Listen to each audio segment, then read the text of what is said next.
Alright, just another handoff here. Nothing special. In the background you can see we're getting closer to the water here.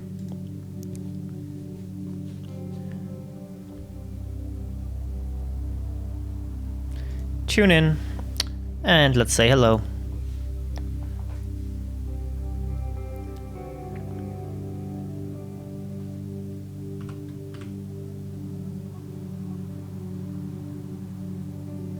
Alright, I hit B and D there just to be sure and the plane adjusted a little bit. Alright, and there we are. Right over the channel, we're getting information. So the first thing that tells us turn left heading 105. We need to do this. Remember, we need to do this because this is not our flight plan with the heading bug. However, set it to 175. They told us to turn left 175. There we go. This doesn't do anything, so we need to go away from nav and into heading. So click heading, and now they tell us to turn left heading 145, I guess. Okay, whatever. I can't make up their mind. Let's go left 145 instead. There we go, and let's acknowledge that.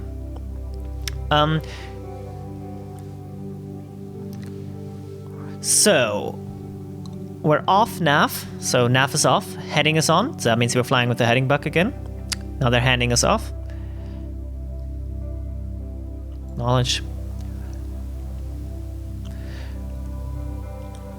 So now we're flying with the heading buck again, and nav is off, so our GPS is not hold any navigational powers over our aircraft here anymore. Let's tune to the other thing. And let's contact London Center. So you can see how we're flying away from our flight plan right now. But again, they have priority. Let's hit B and D. Nothing happened. Now they told us to turn right again. Nah. That's ridiculous. They don't know what they want.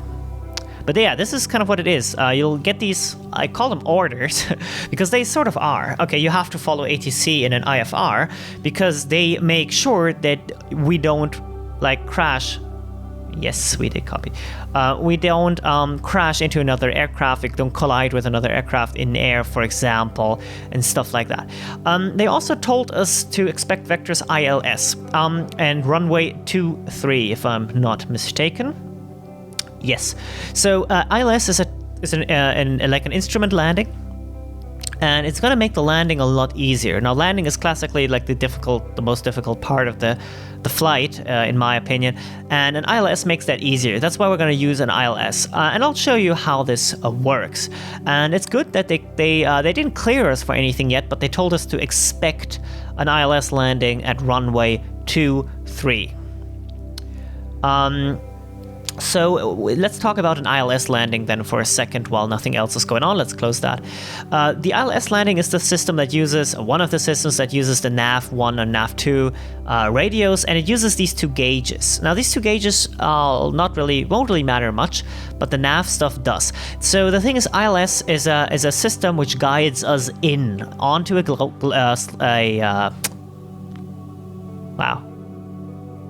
slope. Glide slope. Why didn't I freaking think of that? Onto a glide slope and stuff, and it'll do the approach for us and then do half the landing for us, basically.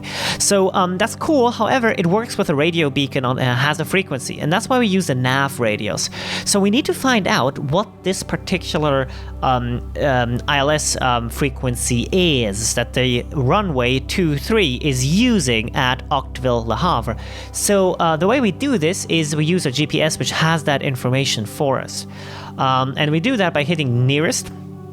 And let's see if LFOH is in here. Push cursor, then go through them. It's all English, English, English, English. This is a French one, LFOS, but it's the wrong one. We're looking for LFOH. So it's not here yet. We're not close enough, so we can't do that yet. There was other ways. You can use your flight planner, your charts to find out the ILS frequencies before you take off. In this case, I wanted to be flexible. Let's say I wanted to go to a completely different place. So, we couldn't do that by pre-planning, so we need to find out how to use our GPS, and yeah, that's what we did. It looked like the list changed a little bit there, so let's see. Still no LFOH. So at this point, we're kind of waiting for LFOH to appear, and then I'll show you how to extract the ILS frequency for runway 23, which will help us make our landing. And more likely the approach, also the landing, but the approach is the big thing. It's really quite cool and extremely automated, 100% automated if you don't talk about, well, if you disregard the entering the frequencies manually and finding them out. Anyways, we can see France there at the horizon, just the coast. So that's good. So this means we're getting close. Le Havre is actually right at the coastline. We're gonna come in at a curve, but yeah, we're just following what the ATCs told us and trust them to lead us the correct way towards a successful approach landing to the runway 23 at Octeville-Le Havre. Alright, we got an LFAB thing here. It's a non-directional beacon. Oh, now it jumped again. There it is. NDB, sorry, LFAB. Another French radio signal here. However, or beacon, I should say. However, again, it's not LFOS. No, sorry, LFOH, which is the one that we want. I'm confusing myself now. This LFOS, wrong. LFAB, wrong. Still waiting for LFOH, and all I'm doing right now is I'm scanning this list up and down to find LFOH when it comes into range. Actually, we could probably just go to the next page here. I think we have to disable the cursor. There we go. No, it doesn't work that way. Oh well, whatever. It's all good. So again, we're just scrolling down the same list, waiting for it to pop up. And you can switch to the other view if you want to, if you get bored of this, by hitting this once. See our progress. This is where the last one we were at. This is the next one we're going to be at. You can just click that again, and we can kind of see again how we deviate from the actual planned flight route, because ATCs told us to take a different route. And if you take a look here, you'll see that this is the airport, and this is kind of the runway direction. We're actually going to go fairly straight and then turn right and fly in. And that's why they're doing this. It's just a more straight route. Why fly over all these beacons when the ATCs can just guide us in here? That's why this is happening. Let's go back to our nearest. LFAB is a little bit higher up as we're getting closer to France and further away from England. See? LFOH, there it is. Also LFOY, which is another one. It shows us here that it has an ILS approach, so that's an option. That's good, because that's what we want to do. And when that is selected, we can hit the enter. It shows us some information. Again, we can confirm this is Octeville-Le Havre. It's exactly the airport we want to be at. It shows you what fuel it has, and it shows you that it has an ILS approach opportunity. You can click this button here to switch these pages again. And we'll see that the runway is concrete surface, and it's a full-time airport, stuff like that. It doesn't really matter right now.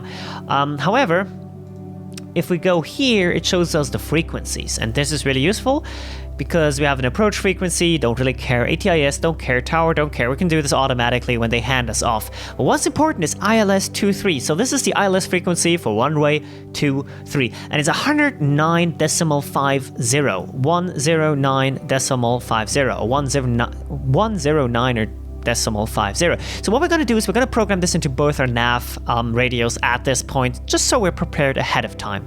Let's do this. 109.50. 109. This one's a little bit tricky sometimes. 109.550. There we go. They're in our standby. Remember, this is not everything we need to do. We still need to click the switch button and the switch button, and now these things became active on the nav radio. That doesn't mess with our flight or autopilot because we're in heading mode. So these nav radios are off. The way we could change this switch here. It wasn't GPS because we used to fly on GPS. Let's go back to our page here by clicking FPL twice. This wasn't GPS because we used to fly on the GPS route. If we hit this, if we left this on GPS and hit nav right now, the aircraft would try and align itself with this again. But the ATCs didn't tell us to resume own navigation, so we're not allowed to do this. We don't have clearance to do this, so we have to fly on this heading bug, which is the heading switch down here, at the 175 course, or 174. I guess the autopilot is not that good, and basically fly that route. So we can click this to nav, because we're not using this, or this is connected, right? This button and this, we're not using them right now, so we might as well just switch it to nav. When you have this switch to nav, this is the mode where it uses the radios, the nav radios, remember. We have these set to the ILS landing frequency, which means that these two devices, this one for nav 1 and this one for nav 2, now came into life, or it's starting to come into life. And we'll use these. I think they're called omnidirectional bearing indicators or something. They call it VOR indicators here. It's not necessarily accurate, I don't think. They're going to come into life here fairly soon, and once that happens, I'll tell you how you can tell and what you have to do in order for the autopilot to make our approach. But before we do that, we actually need to get clearance to approach the airport at all, and there's probably going to be 1 or 2 handoffs as well in the meantime. So I'll be right back with you guys once the next whatever event happens.